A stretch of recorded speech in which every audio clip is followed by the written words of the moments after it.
Hey, this is Dr. Priyanka Venugopal, and you're listening to Weight Loss for Unstoppable Moms, episode 36, Belonging, the Holidays, and Weight Loss. Today's episode, we are talking about belonging and the holidays. This topic came up for me personally in the midst of my own Thanksgiving weekend with my family.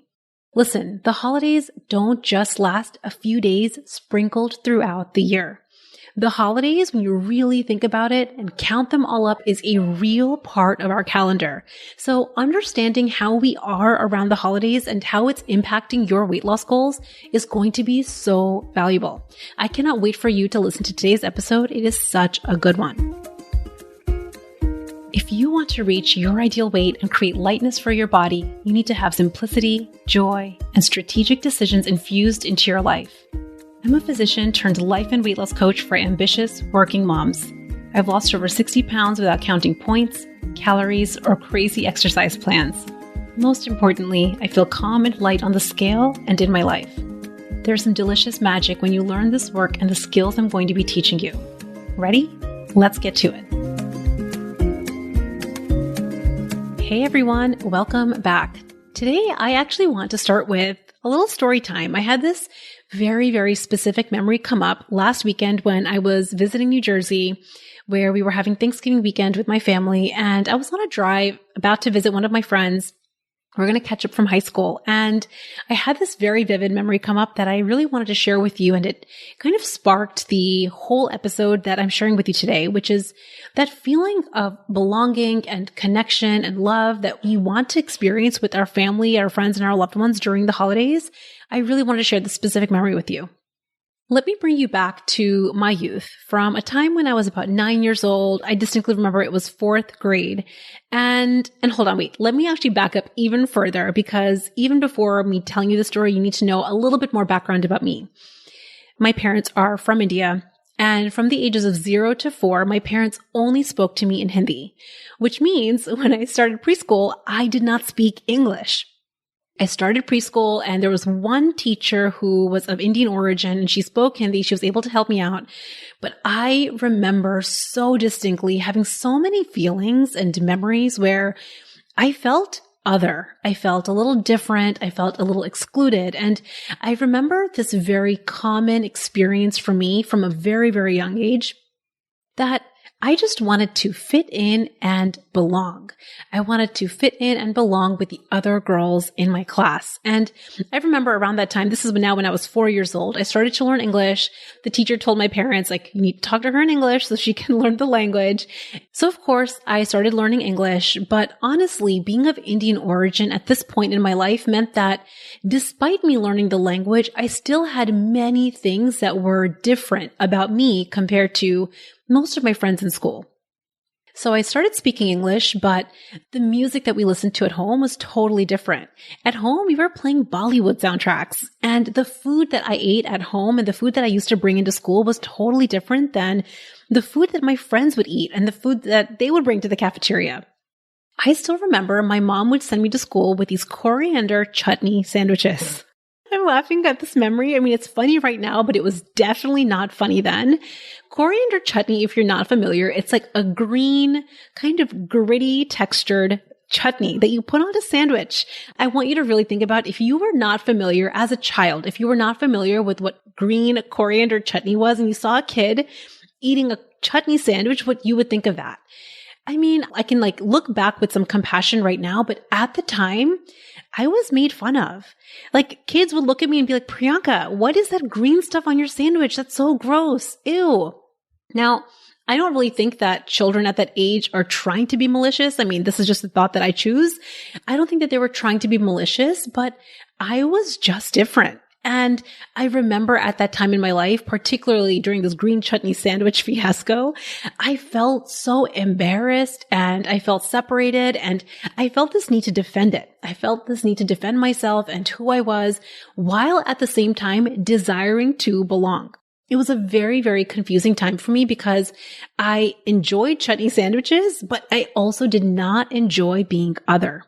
I still remember I convinced my mom to start sending me to school with PB&Js, peanut butter and jelly sandwiches, simply for this reason, because I wanted to belong with my fourth grade class. So back to fourth grade, I still remember in fourth grade, we had this assignment where we had to get into groups and we had to put together a little mini dance performance to a popular song. I cannot even remember what the reason was, like what was the class that this was even an assignment, but I distinctly remember we were told that we had to create a performance. And here's the thing, in fourth grade, this is the era of the early 90s, Mariah Carey was all the rage. And I want to just tell you, at this point, when this assignment first came out, I had no idea who Mariah Carey was.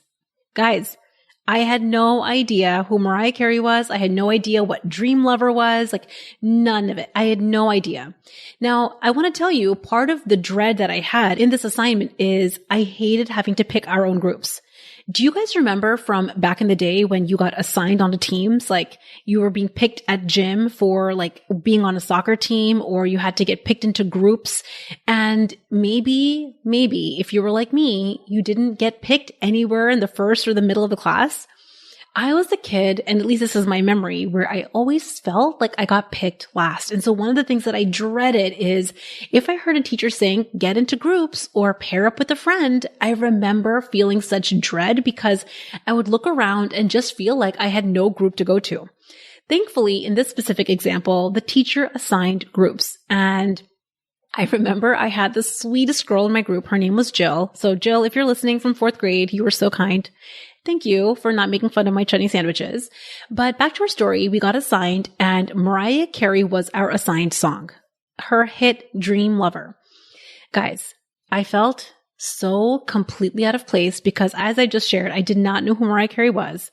I didn't know any American dance moves. Now, if you had sprung on a Bollywood song, you would see me bust out all the dance moves. But a popular American song, popular American music was such a no. And at this point in my life, I just felt very uncomfortable. If I can go back in time and really think about how I was feeling at that time, I just remember feeling uncomfortable and at the same time desiring connection and belonging with my peers. And here's what I want to share with you and why this memory is even relevant to this episode, because it feels kind of like a tangent story around chutney sandwiches and Mariah Carey in the fourth grade. But I want to tell you that desire to belong, the desire to fit in, the desire to be like the people that you're around is normal. And I wanted my Bollywood loving self and my chutney sandwiches to somehow mesh in with this Mariah Carey culture. And the only way at that time in my life that I knew how to do this was somehow to conform. And so what I started to do at a very young age is not really pay attention to what I loved. And I stopped paying attention to what I wanted and instead became very focused and very good at thinking about and paying attention to what other people loved and wanted. How much do we all do this? I think this is especially true for women, where we stop really paying attention to what we love and what we want, but we become very skilled and really good at focusing on the wants and the desires of others. I still remember after this Mariah Carey fiasco happened at school, I went home and my dad, who was just the sweetest dad, took me to a local store. It was called Jamesway. And he took me there so that I could get the 8-track tape from Mariah Carey. Now, it just so happened that I fell in love with Mariah Carey and I'm literally obsessed with her album, the same album to this day. But the point of the story and the reason that I'm sharing this experience with you is I want to show you how strong my desire to belong was. And this desire to belong drove me to not pay as much attention to what I loved and what I wanted, but really more to focus on what was happening around me. Here's the thing. This starts when you are just a few years old. You can probably think back, just like I did, to your earliest memories where you wanted to fit in. Maybe with some friends, maybe at school or on a play date, maybe even with your own family. And here's the other layer of this that kind of makes it hard for us to recognize until we become really conscious of this. Belonging and conforming is reinforced by our society. Our parents, our teachers, the people that raise us, they give us accolades and they reward us and celebrate us and give us thumbs up and good jobs for getting along with others. And I'm going to put getting along in quotes because I think that what we're talking about today is not just being kind to someone. It's getting along with someone at the expense of ignoring your own wants and needs. Somewhere along the way and somewhere along this journey, our personal identities somehow become diminished or blurred. And we learn in our youngest years that we should strive to belong and conform. But here's the trouble. What might have been a great skill for us to learn at this young age, to conform and belong in a classroom setting, isn't a skill that is serving you now when it comes to your adult life. So while it worked then, I want you to know that it might not work so well for you anymore. And here's how you can tell. Here's how you can know if that desire to conform and belong isn't working for you anymore. I'm going to ask you a few questions and I want you to think about what comes up for you. Do you feel uncomfortable being your most authentic self? Do you feel uncomfortable asking for what you really want? Do you focus more on what other people will think as you're trying to figure out what you want? Do you find yourself saying yes to things that you want to say no to? Do you focus first on what other people want or what other people will think and only then consider what you want? Do you find yourself changing parts of you, your behaviors, your mannerisms, your thoughts, and your feelings to fit in with a group of friends or colleagues? If you heard yourself saying yes, I want you to just know that there's an impact to doing this again and again and again. And it's absolutely going to impact weight loss. I want you to really think about the impact of feeling uncomfortable and being authentically you. What's the impact of you saying yes to things that you want to be saying no to? What's the impact of focusing on what other people will think or what they want before you think about your own? Really think about the impact of this. And what I have found in my own personal journey and in my own lived experience is that it starts to shut down the real you. You end up overworking, overcommitting, and eventually feel such fatigue and resentment and then confusion at why it is that you're feeling so shut down. I have coached so many women who have uncovered that they have been making food decisions for years and years of their life just because of how other people are eating in social settings.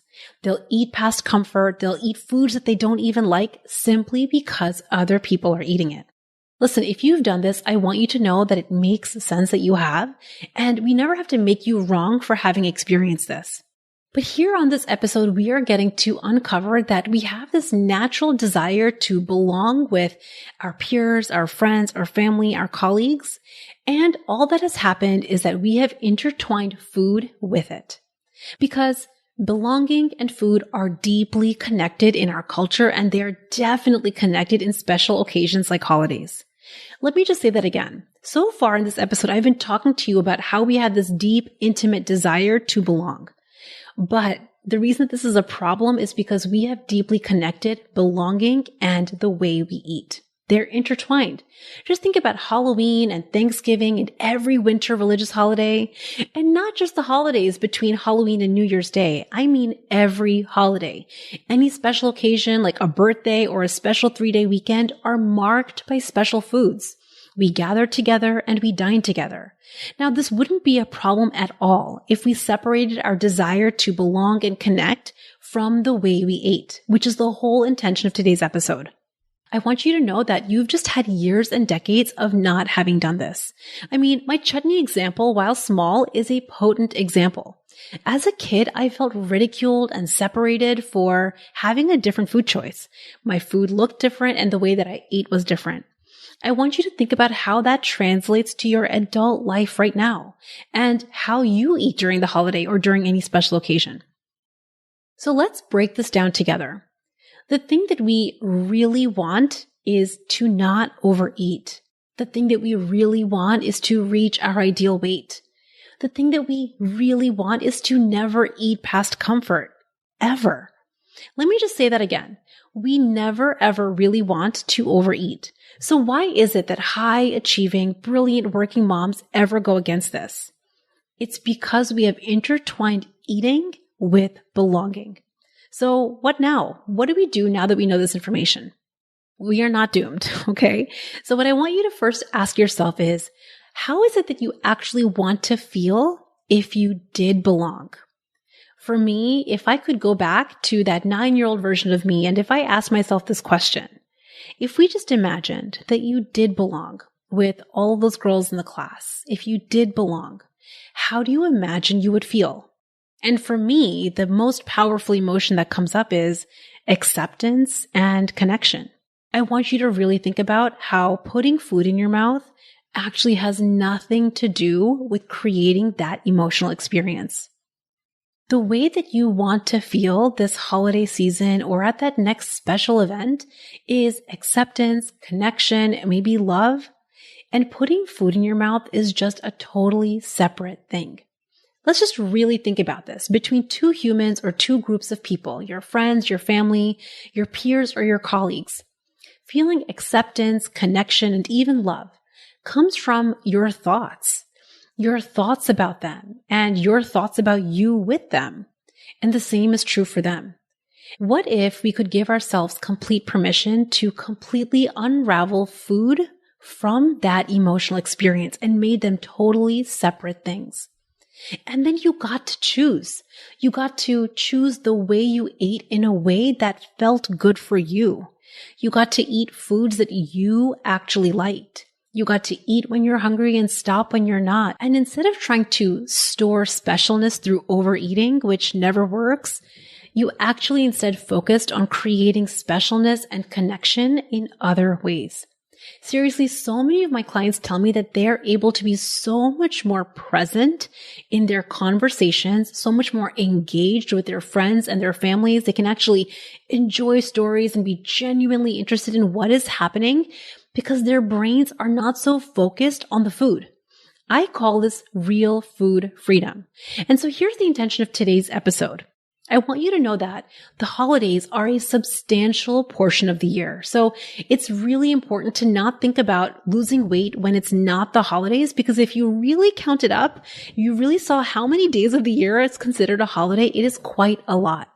Writing off the holidays will not work if you want to reach your ideal weight permanently. So a much more powerful exercise is to ask yourself, how would you want to engage with yourself and your friends and your family during the holidays in a way that had nothing to do with how you lost weight?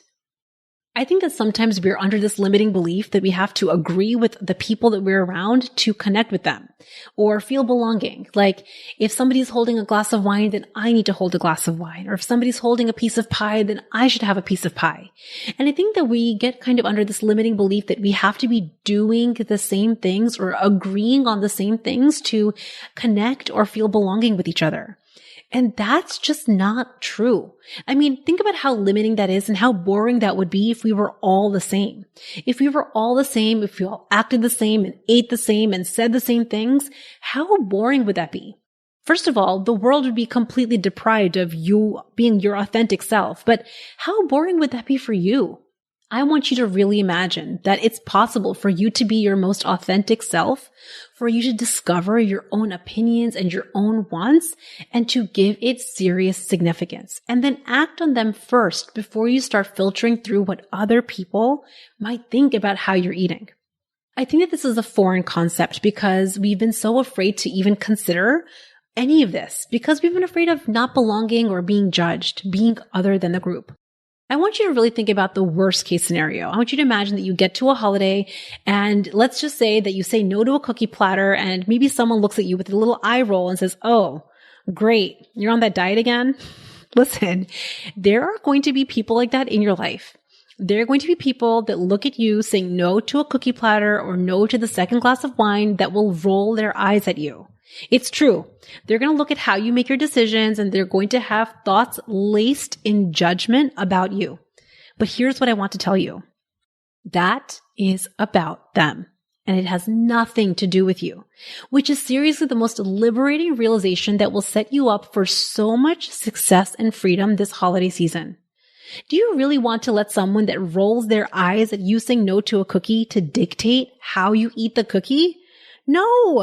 Let me tell you, if we knew that we were never actually alone, that we actually do belong with our people, that we couldn't actually be cast out, and that what we cared for, what we wanted actually mattered, what would be the impact of that for you?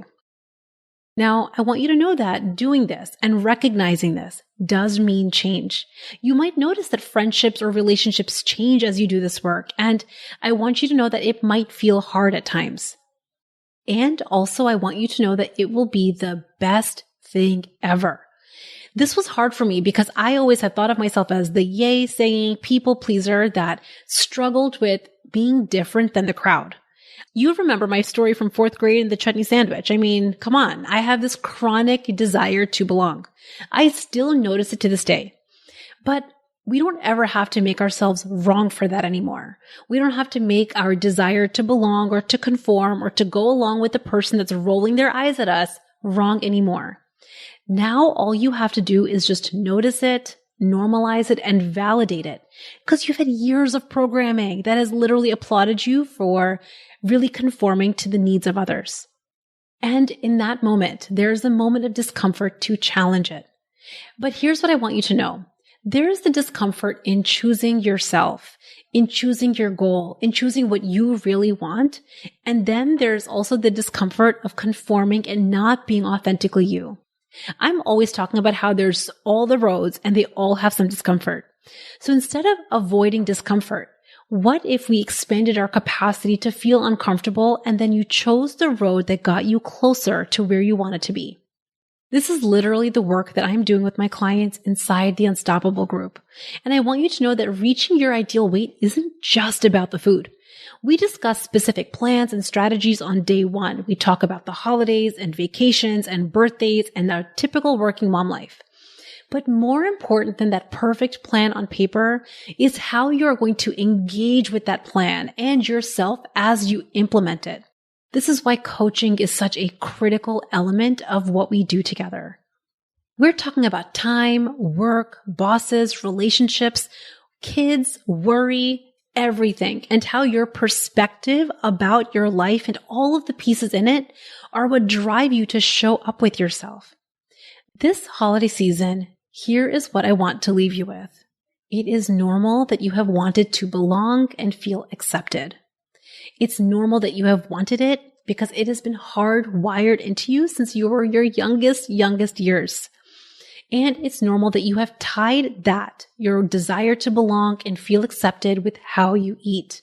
You've been trying to store specialness and you've been allowing the eye rollers to dictate how you eat.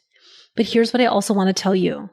It just doesn't work if you also want to reach your ideal weight with calm ease. And here's the biggest reminder. Overeating isn't actually pleasurable. Forget the scale. Your body doesn't actually love it. So instead of focusing on what it would be like to belong with others and fit in and be accepted by others, I want you to just take a moment to think about what it would be like for you to just be comfortable with being authentically you, saying yes to what you really wanted and no to the rest. It is incredibly freeing, friends, to know that you can eat the way you choose and it can be its own thing. And then you can go separately and connect and belong with your loved ones. I promise you this holiday season, when we start to separate food from our desire to belong and accept and feel loved, we start to skyrocket our weight loss goals. One of the biggest things that we get to do is we get to avoid the usual weight gain simply in applying this one tool. I hope you give it a try because this is so powerful. I'll see you next week. I love sharing this work with the universe of unstoppable working moms.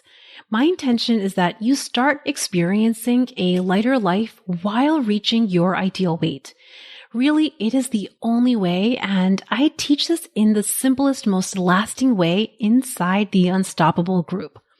If you want to get a flavor of what it's like to work with me and what the Unstoppable group might be like, then make sure that you get my free training. The Power Start Weight Loss Guide is available to you right now. You can head on over to theunstoppablemombrain.com/power. The moment that you sign up to get this free training, you'll get immediate access to a video series that will also be accompanied by an email training that teaches seriously some of my most favorite and powerful tools. You'll also learn exactly when the next time my group is opening for enrollment. I cannot wait to see you in your email inbox. Bye. Thanks for listening to Weight Loss for Unstoppable Moms. It's been an honor spending this time with you and your brilliant brain. If you want more information or resources from the show, visit theunstoppablemombrain.com.